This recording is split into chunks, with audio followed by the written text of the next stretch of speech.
Hello everybody, this is Civvie once again with another exciting video thing. Today I'm going to do something a little different than I usually do. I usually do unboxings, but I figured I'd try like a first look sort of thing. So, you know, I'm kind of stealing from everybody else. But, what I really want to do is show off things that I actually like and show off what I like about them. So, starting with that, we're going to do the Zoom H1 here, which is a handy-dandy tiny recorder that you can just sit on your camera in your pocket if you actually want to use like it for sort of a wireless mic situation, which I've done before. What else can you do with it? You can do all sorts of things with it. I'm sure you can find your own things, but what it is extremely cheap, extremely easy to use, handy-dandy recorder, much like those old tape recorders that journalists used to have. Now you don't need one of those, you can just have one of these, or your cell phone. But one of these is much more interesting, to me at least. So, we're going to go straight into it, and I'm just going to keep looking off to the side at other things to make this video really awkward.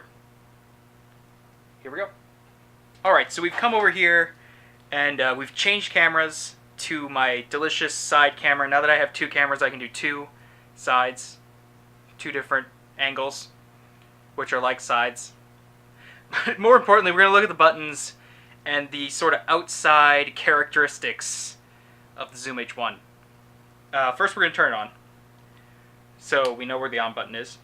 So we're going to go over to the side and we're going to look at what we got. So on the front, we've got our XY microphone, which Zoom seems to think is very good. We've got the recording button, which I've forgotten what it is, even though it clearly looks like a recording button. We've got the screen, and on the screen we've got our bars going up and down, saying that I'm saying something.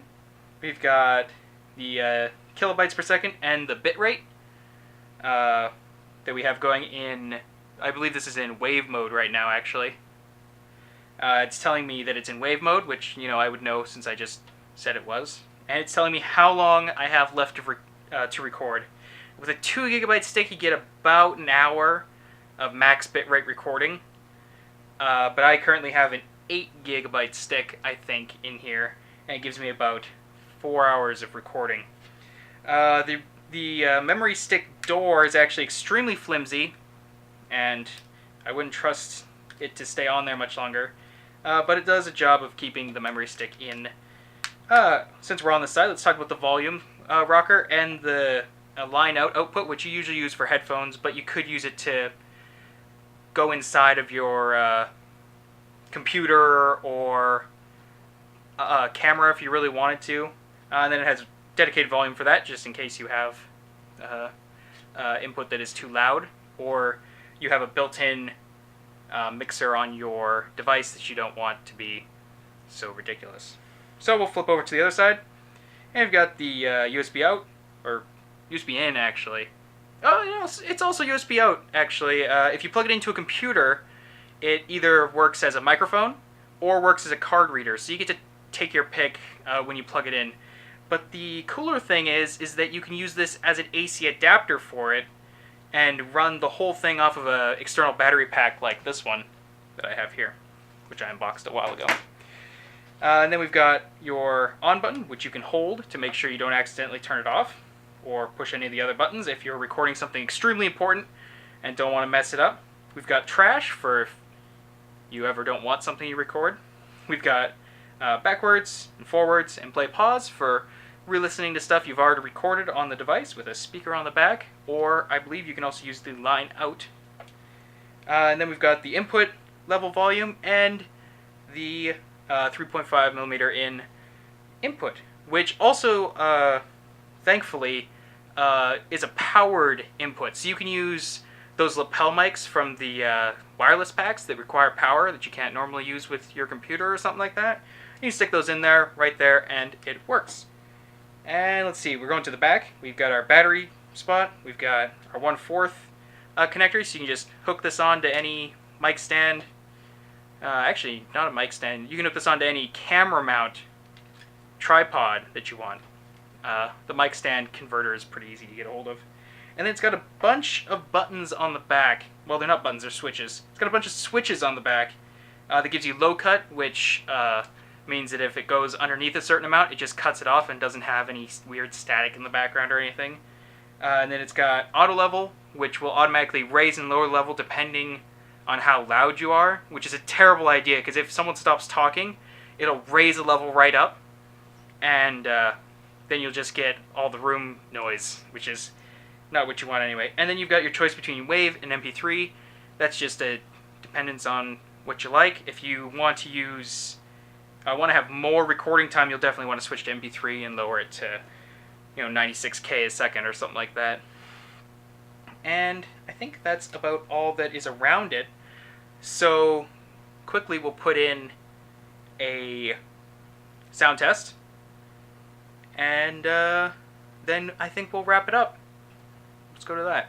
Alright, so we've talked about the outside. Let's talk about what makes the insides good. The XY mics that they tout as being awesome are problematic on the Zoom H1 because of the all plastic body design. You get a lot of touch sounds from when you touch the thing. So let's do a little microphone test, and we will switch now to the audio when I press start. This is the audio from the Zoom H1. Let's point it towards my face. As you can hear, you get a nice bunch of touch sounds when you use the mics, but if you're just sitting it on a microphone stand and not worrying about it, I think it'll probably be okay. I should also remind you that the SD card slot only goes to 32 gigabytes. So if you were thinking of just loading in a 64 gigabyte card, as I was, you'll be sorely mistaken, and we'll have to go searching for smaller cards, which I don't own. Anyway, that was a mic test. Hopefully I'm not blowing out this mic the whole time. If I am, my bad. And that was the exciting mic test that we did on the Zoom H1. Alright, so after all that, what are we left with? We're left with an extremely small, useful recorder with a few, things that they did to cut costs, with the plastic body and the bad door with a kind of, not an SD card reader that would be an amount of SD card that I would like. Yeah, so we've got a nice little handy piece of equipment that could fit in your pocket, in your bag, anywhere you might think you should put it. Anyway, this is Civvie 0.